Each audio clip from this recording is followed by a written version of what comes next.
আমার সুপ্রিয় শিক্ষার্থী, অভিভাবক এবং আমার সহকর্মীবৃন্দ, সকলকে জানাচ্ছি আমার সালাম। আসসালামু আলাইকুম। আমি হেনা আক্তার, সহকারী শিক্ষিকা, Ahmed Bawany academy school and college থেকে আজকের অনলাইন ক্লাসে সবাইকে শুভেচ্ছা ও স্বাগতম জানাচ্ছি। শিক্ষার্থীরা, আশা করি তোমরা সবাই খুব ভালো আছো। আমিও আল্লাহর রহমতে খুব ভালো আছি। আজকে আমি দ্বিতীয় শ্রেণীর শিক্ষার্থীদের জন্য বাংলা ব্যাকরণের কিছু বিষয় নিয়ে এসেছি। তোমাদের আমার বাংলা ব্যাকরণ বইতে কিছু বাংলা ব্যাকরণের প্রশ্ন আছে। আমি আজকে তোমাদেরকে সেগুলো শিখাবো এবং সেই সাথে শিখাবো কিছু বিপরীত শব্দ, যেগুলো তোমাদের অর্ধবার্ষিক পরীক্ষার সিলেবাসের মধ্যে আছে। তাহলে শিক্ষার্থীরা, তোমরা সবাই বই, খাতা, পেন্সিল নিয়ে তৈরি হয়ে যাও এবং অভিভাবকদের আমি বলতে চাই, আপনারা ক্লাসটিকে বেশি বেশি করে শেয়ার করে দেন, সবাইকে জানানোর সুযোগ করে দেন এবং যারা এখনও যুক্ত হয়নি তাদেরকে যুক্ত করে দেন। এবং সেই সাথে আমি একটা কথা জানাতে চাই, আগামী 5 থেকে 19 তারিখ পর্যন্ত 6 মাস থেকে 5 বছর বয়সী শিশুদের জন্য ভিটামিন এর একটি ক্যাম্পেইন হচ্ছে, ভিটামিন এ ক্যাপসুলের। তাহলে আপনারা সবাই যাদের বাসায় 6 মাস থেকে 5 বছর বয়সী শিশু আছে তাদেরকে নিয়ে নিকটস্থ কোনো স্বাস্থ্যকেন্দ্রে চলে যাবেন। তাহলে চলো শিক্ষার্থীরা, আমরা পড়াটা শুরু করি। প্রথমে আমরা শিখবো কি ভাষা। ঠিক আছে, দেখো ভাষা হচ্ছে তোমাদের প্রথম অধ্যায়। সেখানে হচ্ছে যে প্রশ্নগুলো আছে সেগুলো হচ্ছে আমি আজকে তোমাদের শেখাচ্ছি। প্রথমেই রয়েছে ভাষা কাকে বলে। প্রথম প্রশ্ন হচ্ছে ভাষা কাকে বলে।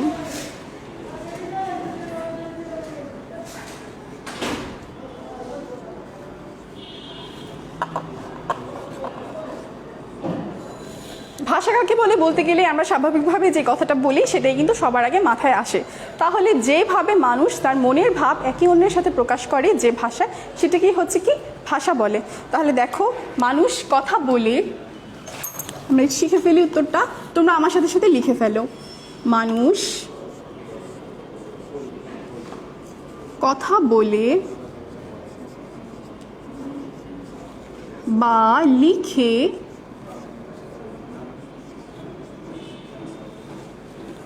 অন্যের কাছে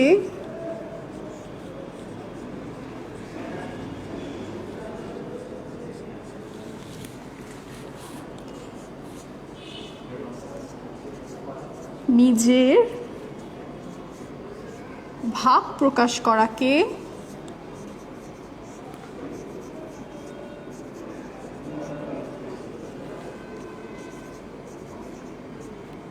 ভাষা বলে।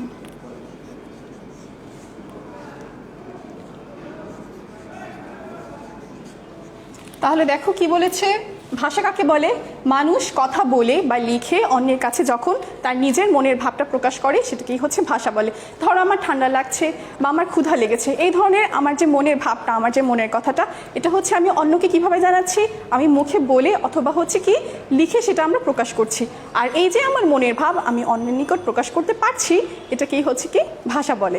আশা করছি তোমরা সবাই খুব সুন্দরভাবে বুঝতে পেরেছো। এখন আমরা শিখব মাতৃভাষা কাকে বলে। দেখো প্রশ্নটা 2 নাম্বার দিয়ে,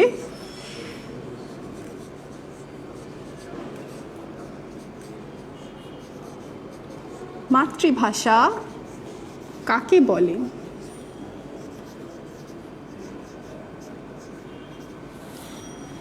মাতৃভাষা, দেখো এখানে কিন্তু দুটো কথা হচ্ছে।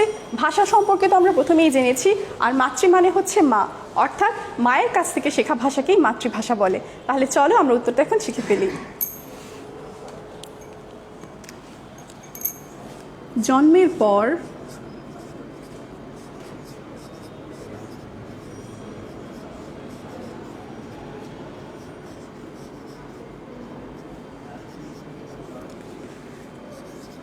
মায়ের কাছ থেকে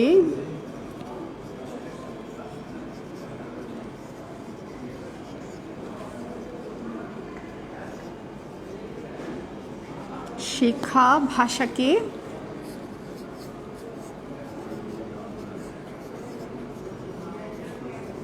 মাতৃভাষা বলে।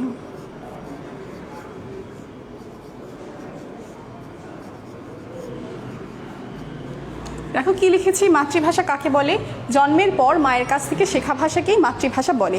এখন দেখো আমরা হচ্ছে বাঙালি, আমরা কথা শিখেছি কার কাছ থেকে? একটা ছোট বাচ্চা যখন ধীরে ধীরে বড় হয় সে কিন্তু সবার প্রথমে তার পরিবার থেকে অর্থাৎ তার মায়ের কাছ থেকে সেই ভাষাটা শিখে। এখন বাঙালি পরিবারের কোনো শিশু তার মায়ের কাছ থেকে পানি বলা শিখবে, কিন্তু আমরা যদি বাইরের দেশ চিন্তা করি সেখানে কিন্তু একটা শিশু পানিকে ওয়াটার বলা শিখবে তার মায়ের কাছ থেকে, অর্থাৎ মায়ের কাছ থেকেই হচ্ছে শিশু কি প্রথমে ভাষা শিখে বা কথা বলা শিখে। আর এজন্যই মায়ের কাছ থেকে শেখা বলিকেই হচ্ছে কি মাতৃভাষা বলে। আশা করছি তোমরা সবাই খুব সুন্দরভাবে এটি বুঝতে পেরেছো। এখন আমরা শিখবো বাংলা ভাষা কাকে বলে। আমি এটা মুছে দিচ্ছি, আশা করছি তোমাদের তোলা হয়ে গিয়েছে।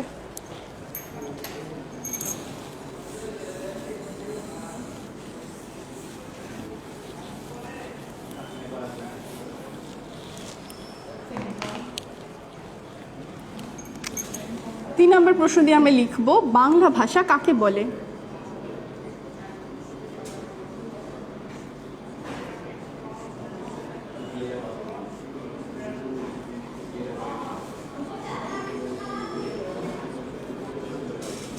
দেখো আমরা বাঙালি জাতি এবং আমরা কিন্তু বাংলায় কথা বলি, তাহলে এই বাংলা ভাষাটা কি? বাংলাদেশের মানুষরা বা বঙ্গভাষী মানুষরা যে ভাষায় কথা বলে তাকেই হচ্ছে কি বাংলা কথা মানে বাংলা ভাষা বলে। খুব সহজ না? আশা করছি তোমরা সবাই বুঝতে পেরেছো। তাহলে চলো আমরা এটা এখন লিখে ফেলি। বাঙালি জাতি যে ভাষায় কথা বলে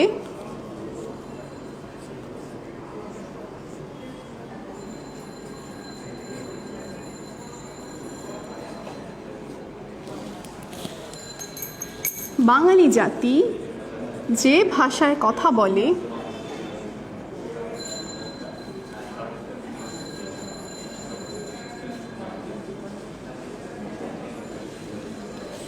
তাকে বাংলা ভাষা বলে।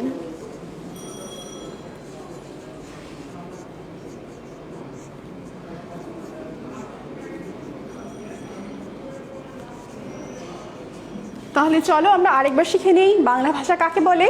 বাঙালি জাতি যে ভাষায় কথা বলে বা মনের ভাব প্রকাশ করে সেই ভাষাকেই হচ্ছে বাংলা ভাষা বলে। তাহলে দেখো আজকে আমাদের ভাষা নিয়ে প্রশ্ন উত্তরগুলো শেষ হয়ে গিয়েছে। এখন আমরা ধ্বনি শিখবো, বর্ণ শিখবো এবং সেই সাথে শিখবো কিছু বিপরীত শব্দ। আমি এখন বোর্ডটা মুছে বাকি প্রশ্নগুলো লিখে দিচ্ছি।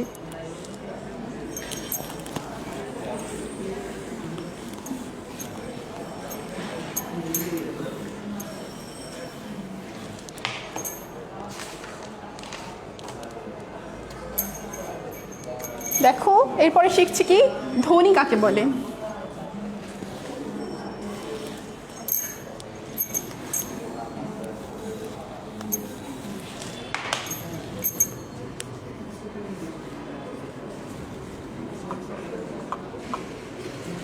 ধ্বনি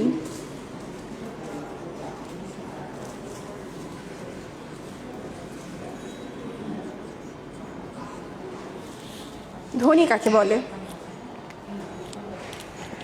আমরা যে কথা বলি এই কথা বলার সময় আমরা যে অর্থপূর্ণ আওয়াজটা করে থাকি এটা কি হচ্ছে কি ধ্বনি বলে। দেখো এখন আমি বলি যে আমি আম খাই, এটা হচ্ছে একটা অর্থপূর্ণ শব্দ বা অর্থপূর্ণ কথা যে আমি কি আম খাই, এভাবে আমি আমার মনের ভাবটা প্রকাশ করতে পারছি। কিন্তু আমি যদি এভাবে বলি খাই আম আমি, তাহলে কি এটা হলো? এটা কি কোনো অর্থ প্রকাশ করছে না। যেমন দেখো তাহলে কি হবে, ধ্বনি হচ্ছে সেই সকল অর্থপূর্ণ শব্দ যেগুলো হচ্ছে আমরা কথা বলার সময় ব্যবহার করে থাকি। তাহলে চলো আমরা শিখে ফেলি। আমরা কথা বলার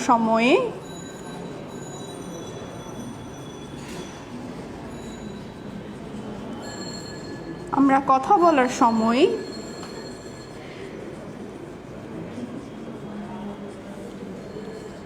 যে অর্থপূর্ণ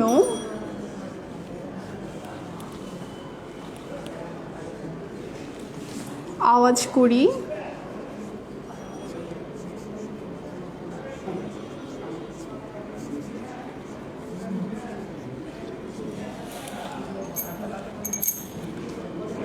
তাকে ধ্বনি বলে।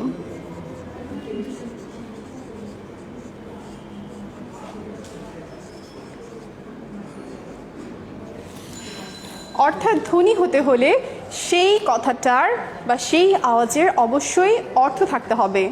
যেমন দেখো ম ল ক, ম ল ক, এটার কি কোনো অর্থ আছে? এটার কিন্তু কোনো অর্থ নাই। তাহলে এটা কি হবে? এটা হবে কি কলম। যখন আমরা কলম বলবো, কলম মানে হচ্ছে কি আমরা একটা লেখার বস্তুকে বোঝাই যে কলম। তাহলে কি দেখো এটার কিন্তু অর্থ আছে। তাহলে ধ্বনি হতে হলে যে সকল আওয়াজের অর্থ থাকবে সেটাকেই হচ্ছে আমরা ধ্বনি বলবো, এবং যে সকল শব্দের বা আওয়াজের অর্থ থাকবে না তাকে কিন্তু আমরা ধ্বনি বলবো না। ধ্বনি হতে হলে অবশ্যই কিন্তু অর্থবোধক আওয়াজ হতে হবে। আশা করছি তোমরা সবাই বুঝতে পেরেছো। এরপর দেখো বর্ণ কাকে বলে। 5 নাম্বার দিয়ে বর্ণ কাকে বলে।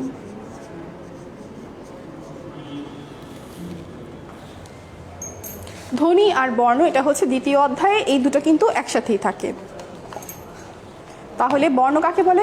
ভাষাকে লিখে প্রকাশ করার জন্য মানুষ যে সকল সাংকেতিক চিহ্ন ব্যবহার করে থাকে সেটাকেই হচ্ছে কি বর্ণ বলে। তাহলে চলো আমরা লিখে ফেলি।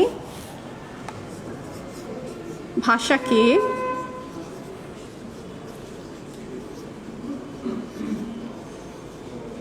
লিখে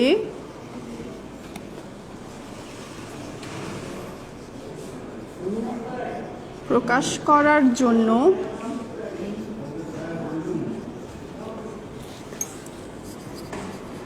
যে সকল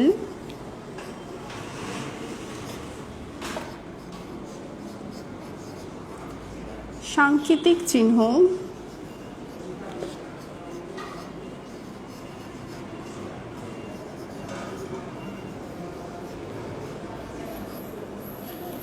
ব্যবহার করা হয়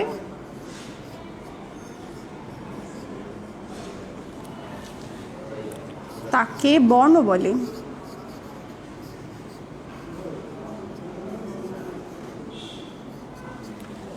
আমাদের বর্ণ কিন্তু দুই ধরনের, একটা হচ্ছে স্বরবর্ণ এবং আরেকটি হচ্ছে কি ব্যঞ্জন বর্ণ। এই যে দেখো আমরা যে কি বাংলা ভাষায় লিখেছি এই প্রত্যেকটাকে কিন্তু এক একটা কি বর্ণ বলে। যেমন এটা হচ্ছে ল বর্ণ, এটা খ বর্ণ, এটা প বর্ণ। তাহলে ভাষাকে লিখে প্রকাশ করার জন্য যে সকল চিহ্ন ব্যবহার করা হয় সেটাকেই হচ্ছে কি বর্ণ বলে। আশা করছি তোমরা বুঝতে পেরেছো। তাহলে দেখো আমাদের কি শেষ? ভাষাও শেষ, ধ্বনি ও বর্ণ শেষ। এখন আমরা কিছু বিপরীত শব্দ পড়ব। তোমাদের পরীক্ষার মধ্যে বিপরীত শব্দ আছে 74 পৃষ্ঠায় শুধু এক পাতা, সেখান থেকে আমরা কিছুটা এখন শিখব। তাহলে আমি এখন মুছে দিচ্ছি, তোমরা আমার সাথে সাথে বিপরীত শব্দটা তুলে ফেলো।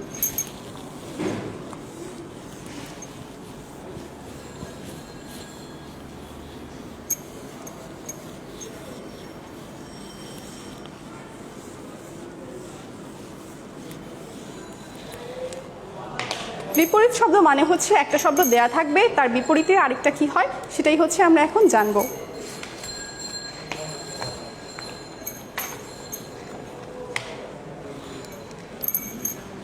এখানে লিখব প্রদত্ত শব্দ, অর্থাৎ যেটা বইতে দেয়া থাকবে বা প্রশ্নে দেয়া থাকবে এটার বিপরীত শব্দ আমাদেরকে করতে হবে।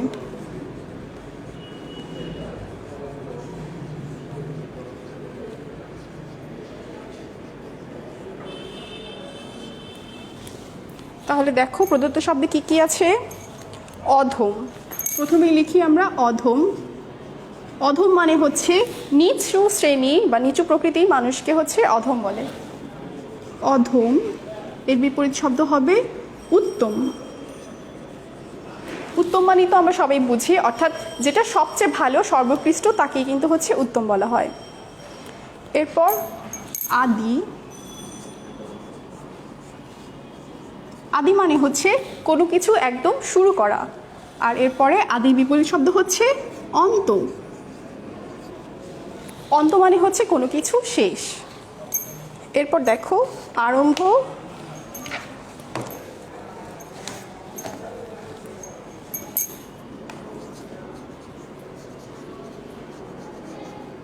আরম্ভ, আরম্ভ মানে কিন্তু কোনো কিছু শুরু করাকে বোঝায়। আরম্ভ হবে এর বিপরীত শব্দ শেষ, অর্থাৎ কোনো কিছু সমাপ্ত। আশা করছি তোমরা বুঝতে পারছো। এরপর আদান। আদানের বিপরীত হবে প্রদান।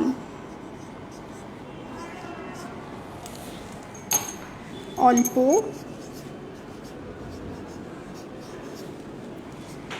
বেশি। কোনো কিছু অল্প হলে তার বিপরীত শব্দ কি হচ্ছে? বেশি। আর আদান, আদান প্রদান অর্থাৎ দেয়া নেয়াকে হচ্ছে আদান প্রদান বলে। তারপর ছোট, ছোটর বিপরীত কি হবে? কোনো কিছু খুব ছোট, তাহলে তার বিপরীতে কি হবে? হ্যাঁ, ঠিক বলেছো, সেটা হচ্ছে বড়। ছোট, বড়। তারপর গদ্য আর পদ্য। গদ্যটা কি? গল্পকে এক কথায় গদ্য বলে। আর পদ্য, পদ্য অর্থ হচ্ছে কবিতা বা ছড়া। তাহলে গল্পের আরেকটা নাম হচ্ছে গদ্য, আর কবিতার আরেকটা নাম হচ্ছে কি? পদ্য। আশা করছি তোমাদের এতটুকু তোলা হয়ে গিয়েছে। আমি এটা মুছে বাকিটুকু লিখে দিচ্ছি। তাহলে দেখো কি কি লিখেছি। অধম, উত্তম, আদি, অন্ত, আরম্ভ, শেষ, আদান প্রদান, অল্প, বেশি, ছোট, বড়, গদ্য, পদ্য। আর কয়েকটা আছে।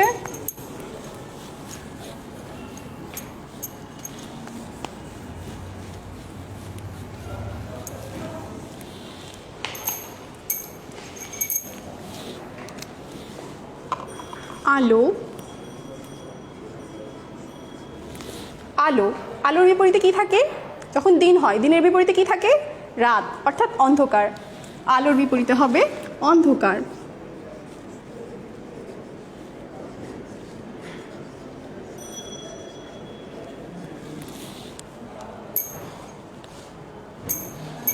আসল, আসলের বিপরীতে কি হয়? কোনো কিছু আসল, এটার বিপরীতে হয় কি? নকল।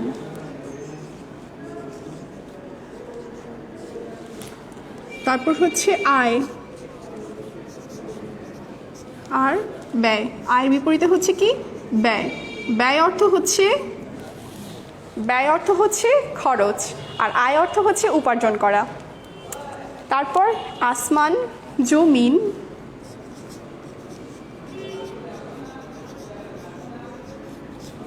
আসমান মানে কি জানো? আসমান, আকাশের আরেকটা নাম হচ্ছে আসমান। আর জমিন মানে হচ্ছে ধরনী, পৃথিবী বা মাটি। আসমান, জমিন, আনন্দ। আনন্দর আরেকটা বিপরীত কি হয়? আনন্দ, বেদনা। আরেকটা কিন্তু হয় দুঃখ বা কষ্ট, কিন্তু তোমরা আনন্দের সাথে বেদনাই লিখবে।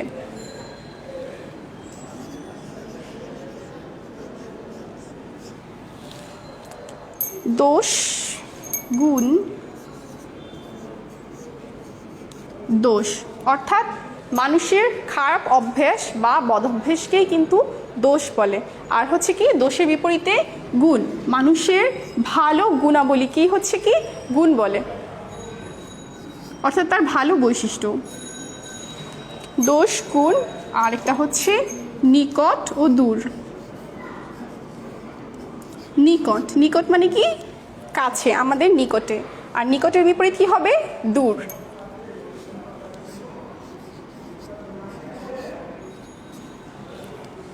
তাহলে দেখো কি কি শিখেছি আমরা, আরেকবার পড়ে নেই। আলো, অন্ধকার, আসল, নকল, আয়, ব্যয়, আসমান, জমিন, আনন্দ, বেদনা, দোষ, গুণ, নিকট আর দূর। তাহলে শিক্ষার্থীরা, আশা করছি তোমরা আজকের এই পড়াটা বুঝতে পেরেছো, সবাই শিখতে পেরেছো। তোমরা কিন্তু বাসায় সুন্দরভাবে এগুলো পড়বে এবং পরীক্ষার প্রিপারেশন দিবে। তাহলে সোনামণিরা, তোমরা সবাই ভালো থাকবে, নিরাপদে থাকবে, বাসায় সুন্দর করে পড়াশোনা করবে, হাত ধুবে নিয়মিত, এবং অবশ্যই স্বাস্থ্যবিধি মেনে চলবে। তোমাদের সাথে আমার আবার আগামী ক্লাসে দেখা হবে। সেই পর্যন্ত সবাই ভালো থাকবে, সুস্থ থাকবে। আল্লাহ হাফেজ।